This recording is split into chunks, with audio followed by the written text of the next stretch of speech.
Welcome back to another TikTok. Wait, it got banned. Welcome back to social media's ridiculous takes. Now, since TikTok was banned and it came back instantly in like 24 hours, I'll do another one.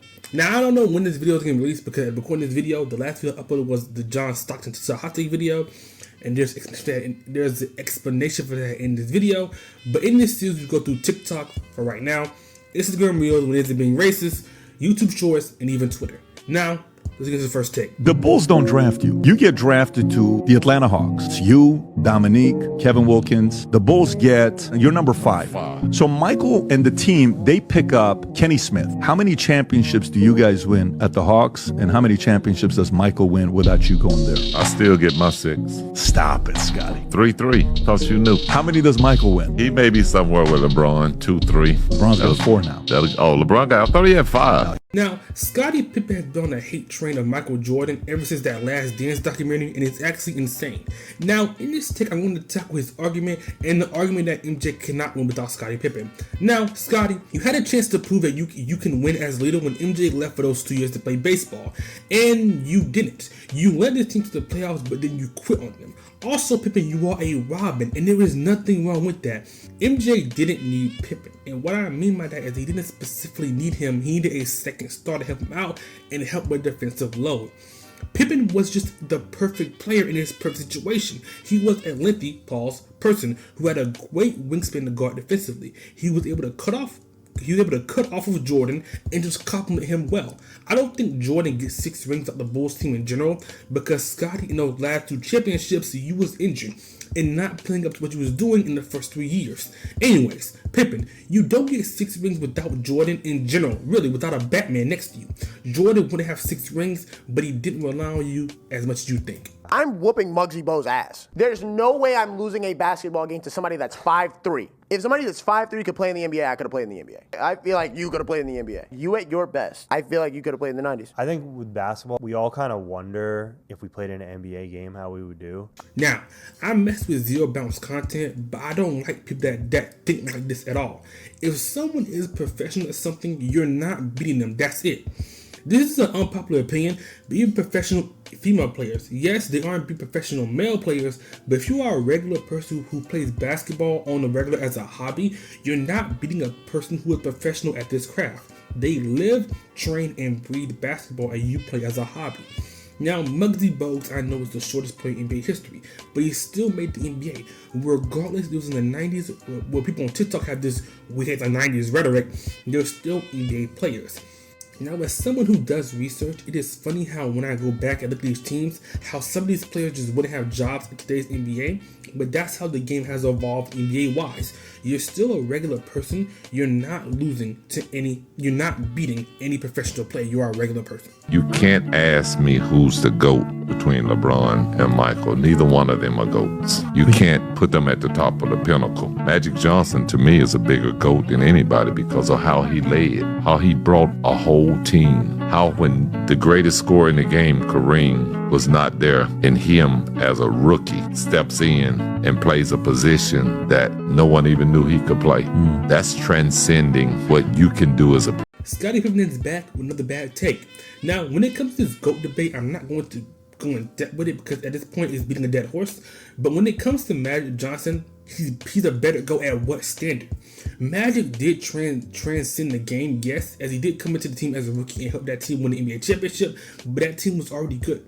Jordan nor LeBron had the privilege of playing with a top 5 player of all time. Also, Jordan changed the game as it was a very center-oriented game. He allowed players to realize you can win with a perimeter player.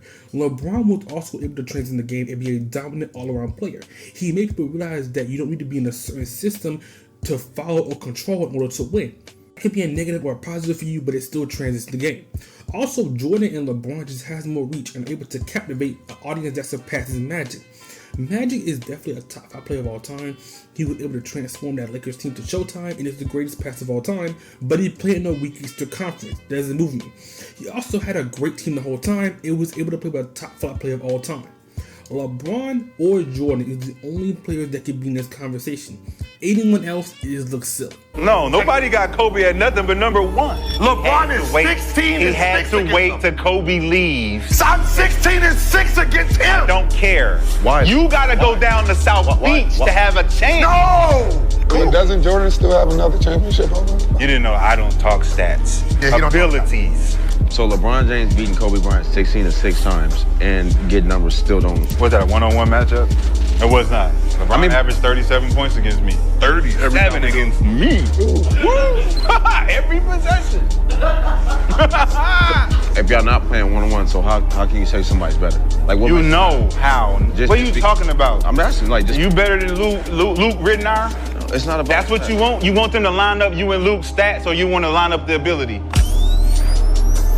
Another Rashawn McCain's take. LeBron is better than Kobe and it shouldn't be a conversation. Kobe Bryant, yes, was dominant in the mid-range area and was a great defender in the perimeter, is a playmaker near the level LeBron is. So Rashad, if we're lining up abilities, then LeBron is a better playmaker, more athletic, more dominant, and a better leader as well. Wait, I forgot. Rashawn wants to do 1v1s to decide who's the better player, not actually talking basketball. My fault. We're doing playground hoops, not actually sport talks. I feel like Curry's impact on basketball is a negative impact on basketball. And I don't mean that Curry is a bad player or he don't know how to play basketball or he affected the game in a bad way. But everybody thinks they can shoot like Steph Curry, but the only problem is your name is not Steph Curry. No bullshit. My personal opinion. I feel like people didn't want to play like LeBron because LeBron is a pass-first player.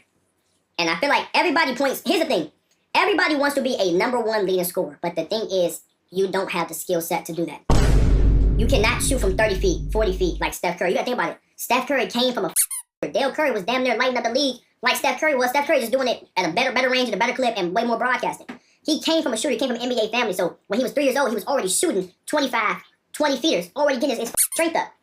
LeBron is just an anomaly. No one's going to be 6'9", 250 like him, can move like him, has the basketball IQ. So I feel like Steph Curry really changed the game just like Warzone. I mean, just like Fortnite. I already said this. I really feel like everybody wants to shoot threes.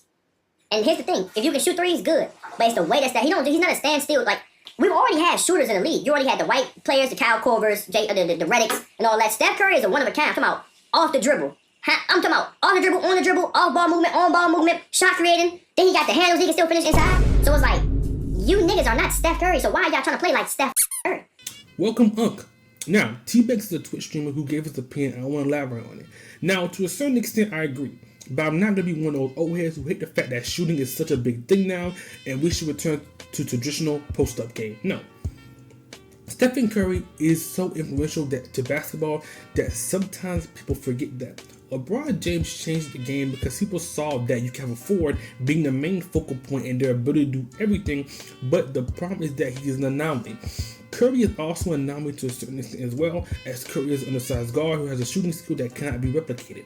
This might be glazed, actually don't care. There is never going to be a player that can shoot like Steph Curry ever, but the shooting aspect is something that can be translated differently than LeBron James. People want to score, people want to lead, and I think teams utilizing a 3-point system isn't wrong because we're in a 3-point shooting era. But when players are only learning threes and not trying to understand their play style and trying to prove for themselves, that's a problem. I think Curry is a positive influence. I think him showcasing shooting, which is the evolution of basketball, but players will not be able to replicate that all the time. What I'm saying is LeBron James is no longer the LeBron we seen in Cleveland or Miami. I'm saying LeBron James hurts point guards. He have a history of hurting point guards. Why? Because he plays point guard. So it's like, oh, LeBron, you're supposed to be the power forward, but now you're bringing the ball up the court. So what position can I play? Oh, I got to go sit in the corner and wait for you to get. That's not my game. Like, players play off of rhythm. They don't play off of, hey, stand there, get ready to catch and shoot. D'Angelo Russell has never been that type of guard, ever.